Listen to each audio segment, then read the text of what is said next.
We have a couple of questions. Okay, this one is we've had it before. I think we've touched on it many times, but let's delve into this again. JD Lagrange asks, I personally would not, but would you trade the fifth overall for Trevor Zegras? And what time of return would it take to trade it? I think there's what I see. Okay, this is what I think. That's the point that I wanted to make this topic relevant again. I think that the way hockey players are developed these days, they're super high on individual skills. The level of individual skill is through the roof, nothing like we've ever seen before. And I think that Trevor Zegras is a prime example of that, of, the hand-eye coordination, the soft skills, amazing.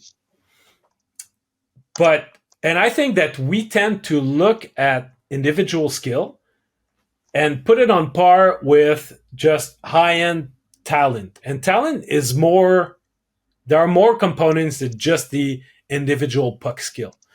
So I think that we have to make sure that when you look at improving your team and making sure that you're going to get like bona fide top six guy or even top line guys, that you're not only looking at the fact that this guy dangles like crazy and he'll end up on the highlight reel, but is he helping your team to win?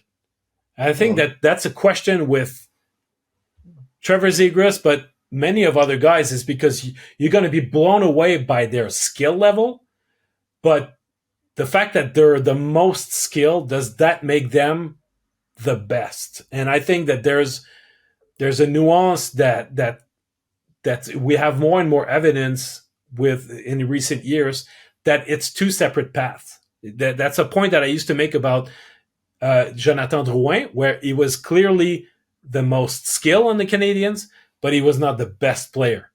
So I think that the Canadiens have to look at guys that are, they need to address their skill level, but they need to look at who could better them and make a guy who could potentially become their best player.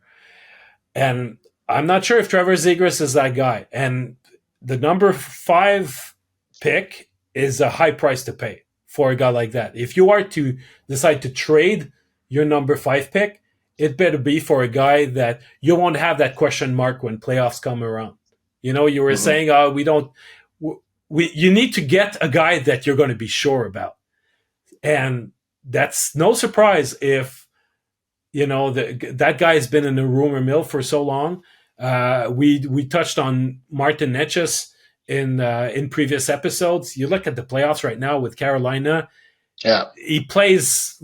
He's so out of sync with the rest of his team, and he plays on the perimeter, holds on to the puck forever, and then he'll lose it on the turnover. And he has opportunities to shoot, and he doesn't. It's like, man, use your skill to the greater good, and sometimes it doesn't happen. So I guess there's always a reason why those guys that are in the rumor mill are not considered, untouchables by their teams. And so JD, I don't think I would trade the number 5 pick for for Trevor Zegras either.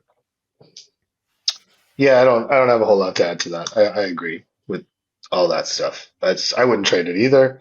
I wouldn't trade Rybacker for him. No, just no. I'm gonna take this one because I don't know who sent this. Is this on the side of? Is that the Twitter handle? Yeah.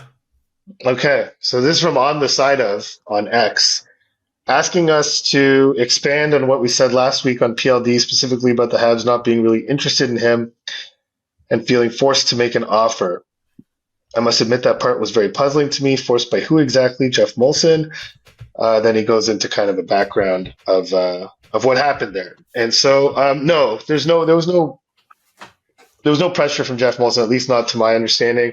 I meant that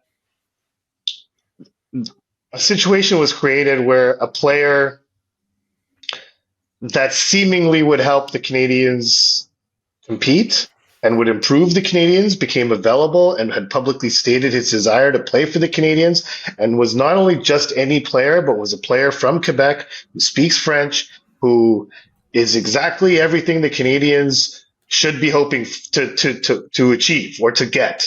A big, skilled forward who could play wing and center and speak both official languages of Canada, and really checks a lot of boxes for this team. Now, that's what I meant in the sense of feeling forced. That no one was forcing them. What was forcing them was the circumstances, and that it would be tough for them to just simply say no to this player, even if he didn't fit the timeline of the rebuild, even if the assets necessary to get him were going to be difficult to match, and all these things. And the contract was going to be onerous, which obviously has turned out to be the case with Los Angeles. So all of these things were concerns for the Canadiens, but there was an opportunity there, and the opportunity forced them to explore it. Is what I meant to say. Like that's the clarification, is that they felt forced because of everything that I listed earlier, but the trade cost and the contract cost and how it would throw their entire salary structure out of whack, and it would not fit what they had been planning to do. But sometimes you need to pivot from what you plan to do based on opportunities arising, and the Canes are going to do that again as they move forward. Opportunities are going to come up that they didn't necessarily plan for, and as we were saying earlier, they want to be in a position to be able to react to those opportunities and take advantage of them when they come. This was one of those opportunities that, frankly, all things being equal, they probably didn't want to be involved in, but they had to be, just because of the public nature of Pat Brisson saying what he said at the draft in Montreal, and then all the reports, and it just, they became part of the story, and they couldn't just say, we're not interested in this player. The public backlash over that would have been over the top. And yes, the questioner said this is an administration that generally doesn't seem to be influenced by public pressure. That's true, but they do care what their fans think about, and they care. I think there's an acute level of caring about this specific issue of getting homegrown Quebecois players on the team who are impact players and who can be voices in the community and can be spokespeople for the team. This will always be important to the administration, to the Canadiens franchise, to Jeff Molson as an owner. It's an important reality that they operate under that I think made them feel somewhat, quote unquote, forced to be involved in those talks. But all's well that ends well, that it didn't actually work out. Indeed.